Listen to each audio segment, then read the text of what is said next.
Hello, ladies and gentlemen. Chronogo bringing you another Cause Monarchy cast, and we have some exciting 2v2 action here for you on Blood Diamond. This map is, I believe, a Shambler map. I always confuse it for Hourglass. Hourglass is a Jujic map that is also on the tile set Desert, but completely different 12 and 6, I'm pretty sure.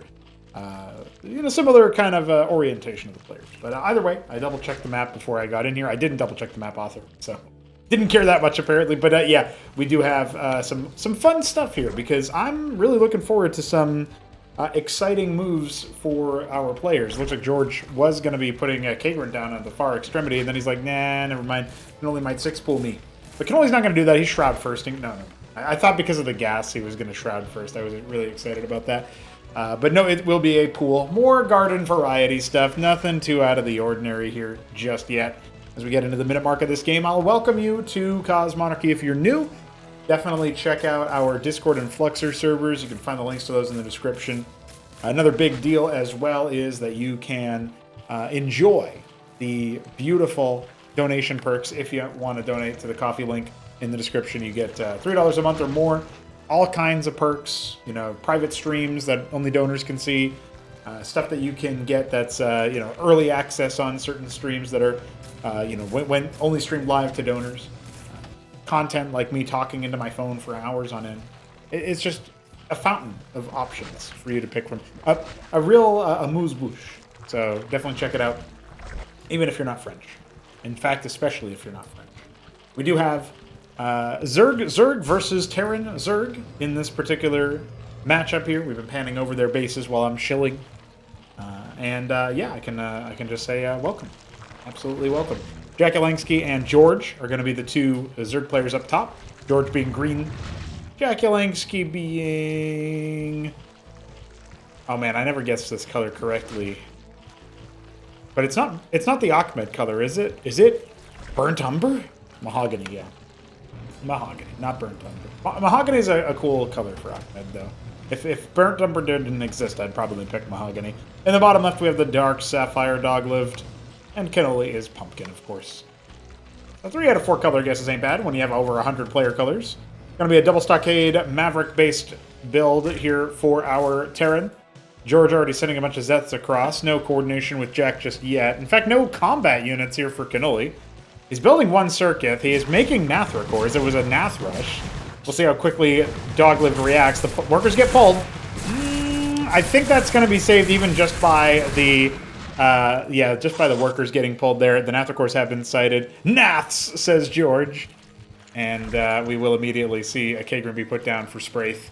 We actually have nothing here for George to defend this. So he's got 4 quads. He's got 2 more pairs coming. I guess he's got enough quads that he shouldn't just get overrun, but he's got no static defense coming, that's for sure. Spraith for Jack, as he has gone for Rills. His pool isn't even done yet. That's the real greed build. Holy moly. Definitely going to have to borrow those workers. Go for safety here. Yeah, a couple workers should go down here, and then after that, I think we're going to be seeing an evacuation.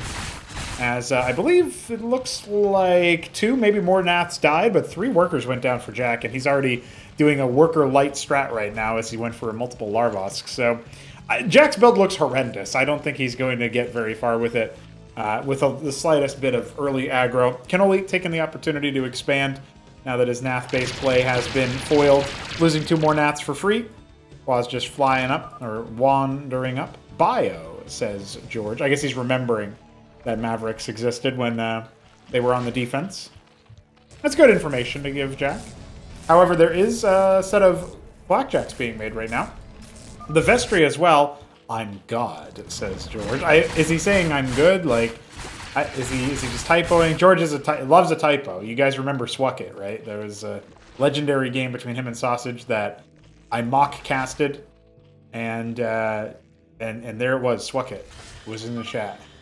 He attacked, LOL, with Marines. That's not true. What's a Marine? Maybe he's responding to somebody in voice chat. I don't know. Maybe him and Jack are in voice. I don't know. Oh yeah, that makes sense why he would say I'm God then, right? Because if somebody's like spectating, do we have a spectator? No, but maybe he's streaming it or whatever. They might have been like, how did you know he's got bio, you cheater? And he's like, no, I'm not a cheater. I'm just God. I see everything. Some quads out here to absorb the initial blow. The Nats are going to go absolutely nowhere with this. A lot of quads attacking from George. Kenoli definitely needing the assistance of his Terran ally. Now, the counterpoint of the hatch being targeted down here, it shows you how poor the quads actually are at dealing with armor. One Maverick has died. Looks like that's it, though, so far for the Terran attack. Some reinforcements coming on here. Blackjack Cleric, but the, yeah, that Blackjack defense should be good. Oh, yeah, the Cleric armor as well, boosting the armor of the Blackjacks. Makes the Zet's the real kicker here. Doglived went all the way around, so he's going to reinforce after that. The Scrapyard could go down. That's a good move if possible. Nobody's pulled to repair. Down it goes. That's the tech access for the Blackjack. So we're going to set Doglived behind a little bit. Kenoli was pursuing Doglived's own army with a bunch of quads, and oh no, not the catch on the Shaman. Thank goodness that ended up staying alive. Also heal the Zerg units, heal allies. Very good. Or can repair the Shaman with the nano repair, but George and Jack are continuing to march forward. Now, they sort of pulled them all to the left, and now they're pulling them back to the right. This time with some Armor Rend and some Zets to kill that hatch for real, for real. Doesn't look like there's even a blink here on the side of Doglived, but Kenoli is trying to go ahead and defend. He has only the double circuit inside the main base, but I guess that should be enough. His workers are going to attempt to evacuate. One Blackjack sighting the base up on the high ground, and some units are indeed getting made, but these are all supportive units, so there's not really a whole lot to support. The Vornath has regressed into the pool and gotten completely smoked. Looks like the Nats will come home to defend. Meanwhile, a cancellation on Jack's expansion. Scrapyard was rebuilt, third Fulcrum on the way. And finally, it looks like everything will be taken care of inside the base area of our southern team. Hydra's Den has been achieved for George. He's got some IZs. Same for Jack, it looks like. Struggling a little bit here to try to attack into the circuit. But I think, yeah, once the Shaman gets put down, it's going to be a little bit easier. Get that mass healing going, and he's just going to focus down those individual static defense structures. The IZs are pretty good in theory against Bio, but he's already got the healing set up. He's already got some clerics as well. I just don't think it's going to quite be enough. And Kenoli coming in overhead with the Nats. He's going to end up getting shown the door by the Spraith, it feels like, that anti-air defense. George, with a huge wraparound with his IZs, is going to force this army into a committed attack, and the Shaman is not coming with the army, so Jack's damage is not being healed right now, and as it gets deployed, it will be focused down almost immediately. The Cleric keeping it alive for so long. The Izira Corps will finally be able to get in the face of the Bio army, but it looks like they didn't quite get right into the door. Yeah. This could be a death push, honestly. I'm not entirely sure what is being planned to help deal with this. Backdills are going to come out, but will Jack be able to stabilize to any degree? I think if Doglived just focuses down that Shroud, yeah, we could be seeing a wrap here because there's really no other tech development coming up for Jack. He's going to dive a little bit further in. Only a couple of units being made.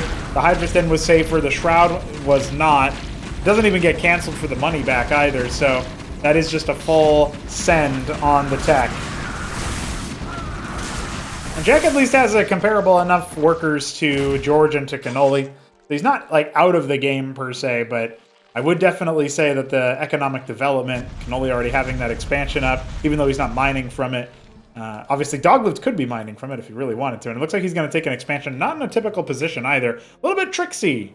Wants to go up here to the bottom left area there. Not a bad idea. And yeah, the Lakers are going to shut down any would-be push up to the high ground. Obviously, backdills were made. And it looks like Doglived actually, he moved all the way off to the left-hand side. George, he didn't even pay attention to see whether or not he actually cleared the enemy force, so instead he's going to move for a counterattack. He's basically saying, Jack, you're my sacrificial lamb, buddy. I'm trading you for damage against the enemy, and it might work. It's a gambit. It would force him to basically be 1v1 against Kenoli, assuming it actually knocks Doglived out. The Bio looking like it will endure to some degree as Jack desperately tries to keep his workers alive, but he's down to 9 workers now. And the backdills aren't really backed up too much. Finally, that Fulcrum will fall. Lake is now burrowing. The Shaman's keeping everything alive. Bonus points with the Clerics. And he still hasn't really been able to help his ally out to the degree that he needed to. I think this is a case of seeing, like, well, there's an opportunity here to go for the aggressive play. I'll go be aggressive instead of helping my homie out.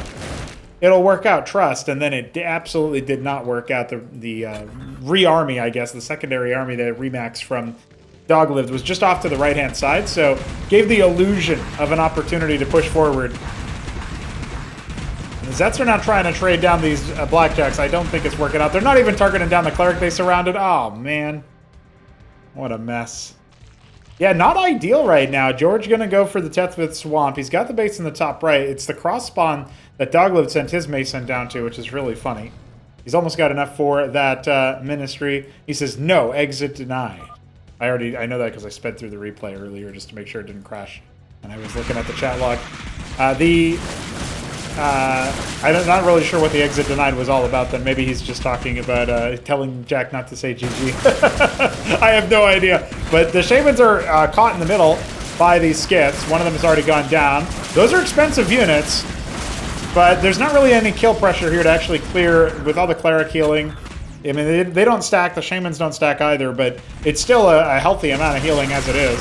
Brother Rokors come out. A single Lake is here. A bunch of Zets now trying to pile down. Could be that Doglived is getting a little bit too big for his britches on the attack. Another Lake is to replenish the one that just went down. Remember, Shamans, when deployed, will provide detection, but now we're getting into that inverse rule where it's like, okay, we might not have a lot of DPS to kill the Terran units, but the Terran army is mostly healers, so it doesn't have a lot of DPS to kill us. And so they will all go down despite their best efforts.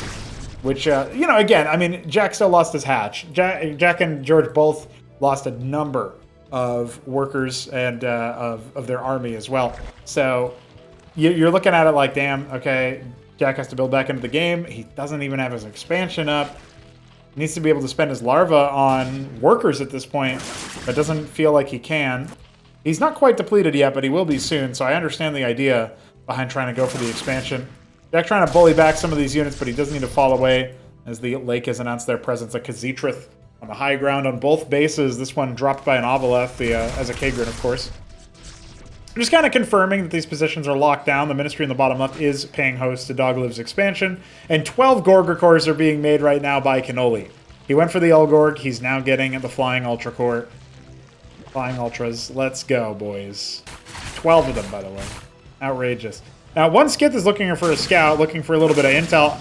These IZ's getting some good splash damage on a Dogliv's army. He's a little bit caught unaware. Unfortunately, those Lakes, they burrowed, and it's not pretty. Two of them going down immediately. I think more pain is where that came from for Jack, because even as he does end up pincing this attack wave from Doglived, there's not really a whole lot that's going to defend the air, right? We got Teths, sure, but you can just ignore those and go after the workers.